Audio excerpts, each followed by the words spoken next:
Bollywood silver screen presenting brave heart. सन 1280। ये कहानी है स्कॉटलैंड की। स्कॉटलैंड के राजा की मृत्यु होने के बाद इंग्लैंड के राजा एडवर्ड द लॉन्गशैंक्स ने स्कॉटलैंड पे कब्जा कर लिया, क्योंकि स्कॉटलैंड के राजा का कोई भी वारिस नहीं था।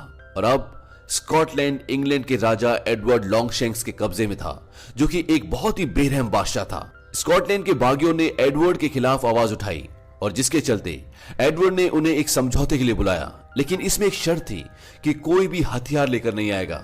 और अब वो सब के सब स्कॉटलैंड के राजा एडवर्ड से समझौता करने के लिए पहुंचते हैं। इस समझौते के लिए एक और आदमी निकलता है। इसका नाम है मैल्कम वेलेस और ये किसान है। इसके दो बेटे हैं, जॉन और विलियम। और जब ये उस जगह पहुंचता है जहां पर समझौता होना है, तो ये देखता है कि इंग्लैंड के राजा एडवर्ड ने सबको मारकर फांसी पे लटका दिया है। और इस घटना के बाद वेलेस और 50 किसान ये तय करते हैं कि वो इंग्लैंड के राजा के खिलाफ आवाज उठाएंगे, उससे लड़ेंगे। और इस लड़ाई में विलियम के पिता और उसके भाई की मौत हो जाती है। और उनकी मौत के बाद विलियम के अंकल उसे अपने साथ स्कॉटलैंड से बहुत दूर ले जाते हैं। धीरे धीरे वक्त बीतता है और अब विलियम बड़ा हो चुका है और विलियम वापस अपने गांव आता है। गांव वापस आने के बाद विलियम अपने बचपन के दोस्तों से मिलता है और यहीं पर एक लड़की होती है जो उसके बचपन की दोस्त होती है।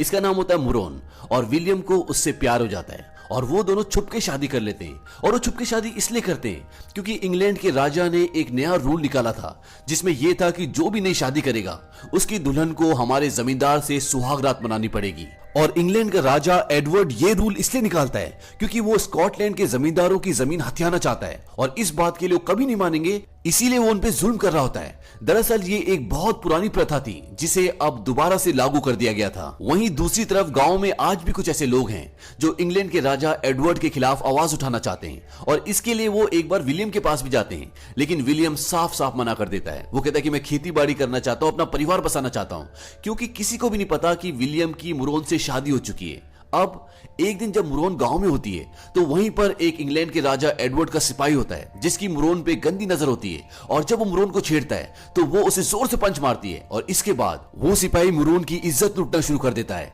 लेकिन वहां पर विलियम आ जाता है, विलियम उसे मारता है और जब वो वहां से जा रहे होते हैं तो सारे सिपाही उन्हें घेर लेते हैं। विलियम मुरोन को घोड़े में बिठाता है और बोलता है कि तुम मुझे नदी के किनारे मिलना, और वो उसे वहां से भेज देता है। और विलियम उन सारे सिपाहियों से लड़ रहा होता है, लेकिन जब मुरोन रास्ते में होती है तो उसे कुछ सिपाही पकड़ लेते हैं। वहीं दूसरी तरफ विलियम सिपाहियों से लड़ झगड़ कर वहां से बचकर नदी के किनारे पहुंचता है, क्योंकि उसे नहीं पता होता कि मुरोन को सिपाहियों ने पकड़ लिया है और वो उसका वहां पर इंतजार कर रहा होता है।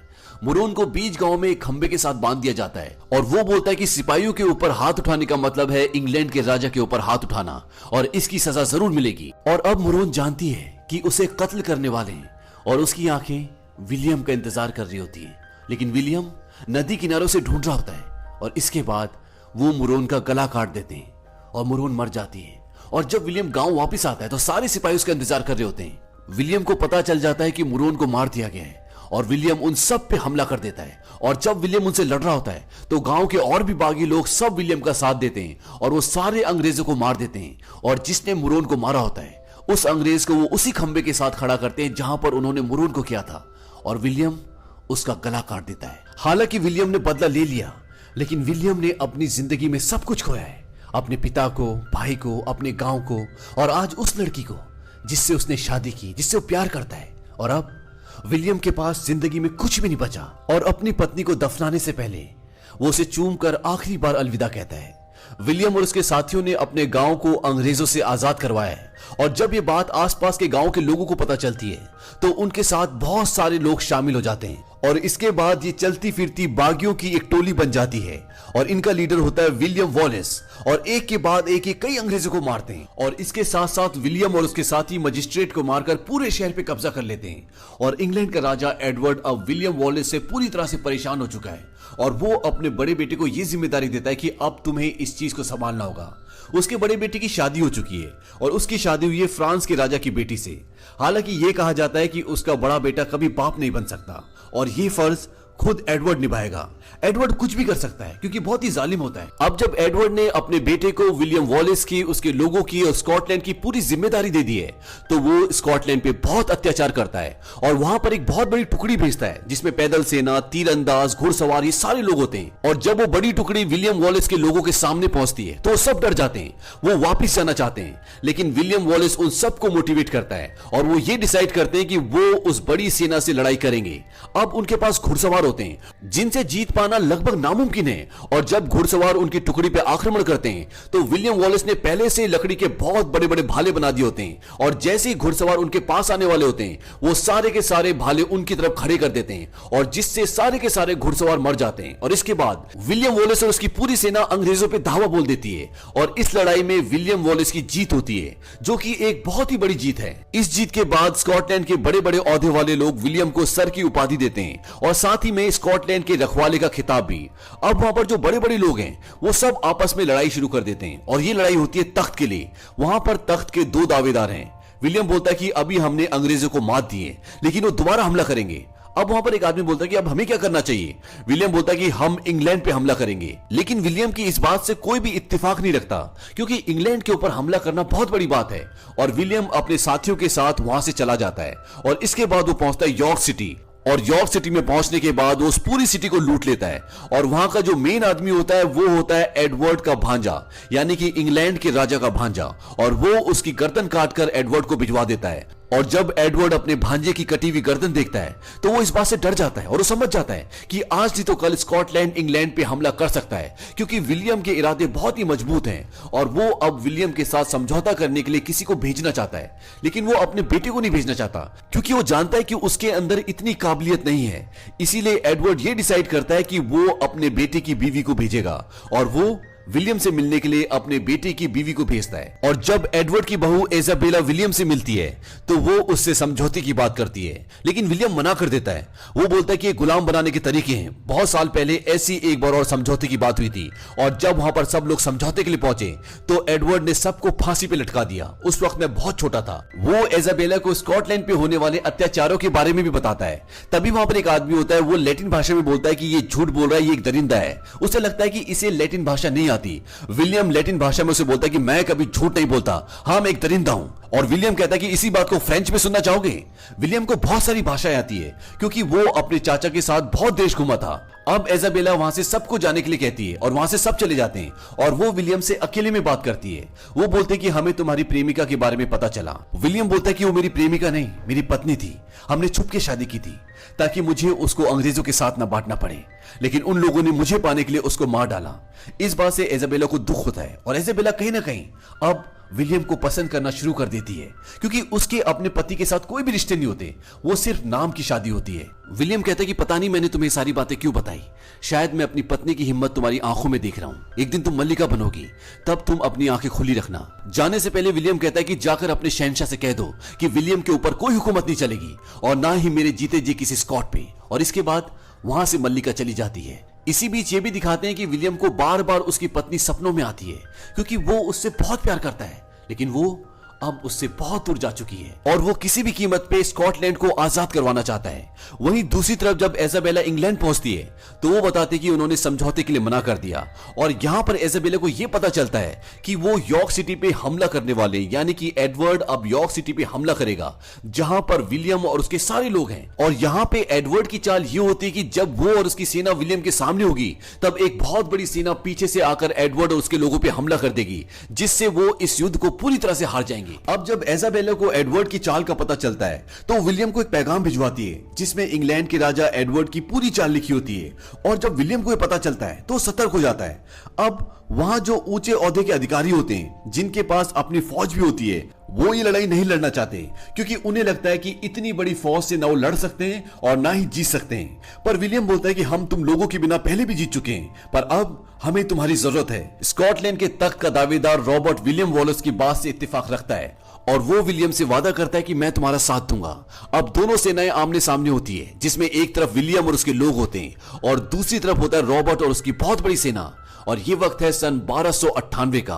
और जब लड़ाई शुरू होती है तो विलियम को उसके दो बड़े स्कॉटलैंड के नेता धोखा देकर वहां से निकल जाते हैं, क्योंकि इंग्लैंड के राजा एडवर्ड ने उन्हें एक बहुत बड़ी जमीन का टुकड़ा दिया होता है।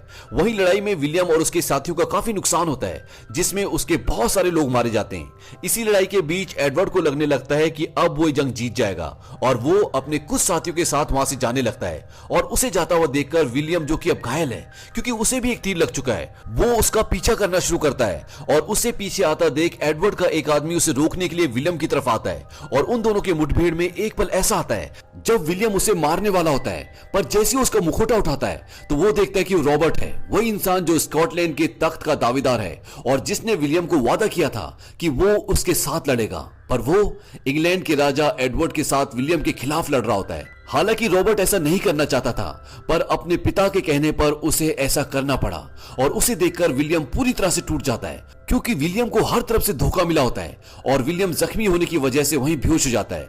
और तब तक इंग्लैंड की सेना के कुछ लोग उसी तरफ आने लगते हैं, लेकिन रॉबर्ट उसे एक आदमी को देकर कहता है कि इसे यहां से जल्दी लेकर जाओ, और विलियम को वो वहां से लेकर चला जाता है। रॉबर्ट ब्रूस जब अपने लोगों की लाशें देखता है तो उसे बहुत दुख होता है, क्योंकि कहीं ना कहीं वो भी इसका कारण होता है और वो अंदर ही अंदर घुट रहा होता है और अपने पिता से कहता है कि मैं दोबारा कभी ऐसा नहीं करूंगा, मुझे गद्दार नहीं बनना। दरअसल उसके पिता ने उसे ये सब करने के लिए कहा होता है ताकि उसका परिवार बच जाए और जमीनें बढ़ जाए। वहीं दूसरी तरफ विलियम को जिन दो स्कॉटलैंड के बड़े नेताओं ने जंग में धोखा दिया था वो उन्हें मार देता है। अब विलियम के पास सेना नहीं है, कुछ ही लोग बचे हैं, तो वो गुरिल्ला वार करता है, यानी छुप के हमला करता है और कई अंग्रेजों को मौत के घाट उतार देता है और धीरे धीरे वो पूरे स्कॉटलैंड में मशहूर होना शुरू हो जाता है। और इसके साथ नए जवानों को जमा करके वो अपनी फौज दोबारा बनाना चाहता है और इस बात से राजा एडवर्ड परेशान हो जाता है और एडवर्ड एक बार दोबारा अपनी बेटी की पत्नी इजाबेला को विलियम्स के पास समझौता करने के लिए भेजता है। वो ये भी सोचता है कि अगर विलियम्स ने उसे मार दिया तो फ्रांस के राजा उसके खिलाफ हो जाएंगे, क्योंकि इजाबेला फ्रांस के राजा की बेटी होती है। अब इजाबेला और विलियम्स की मुलाकात होती है।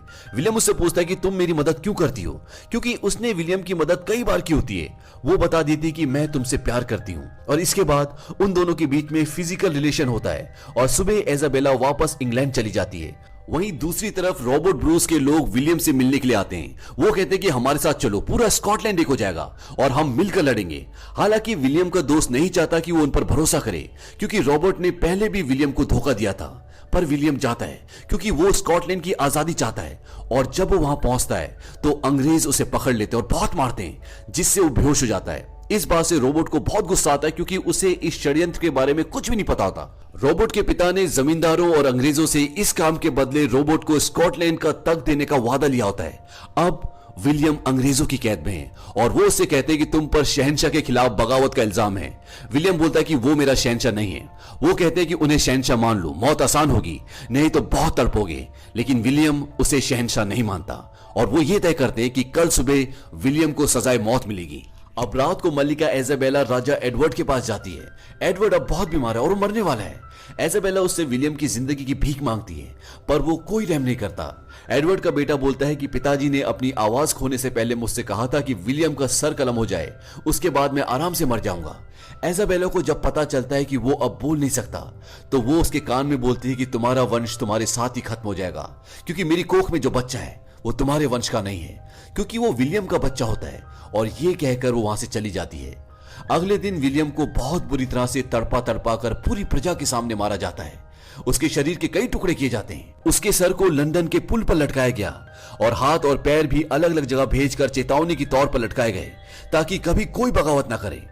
पर ये आग बुझने वाली नहीं थी। अब रॉबर्ट ब्रूस और विलियम के साथी एक हो गए और वो अंग्रेजों के खिलाफ विलियम वॉलेस के नाम से एक योद्धा की तरह लड़े और 1314 में अंग्रेजों को हराकर स्कॉटलैंड की आजादी अपने नाम कर ली। और इसी के साथ ये कहानी, ये फिल्म यही खत्म हो जाती है। तो ये थी कहानी एक सच्चे योद्धा की, जिसने अपनी जिंदगी देके स्कॉटलैंड की आजादी स्कॉटलैंड के लोगों को वापस दी।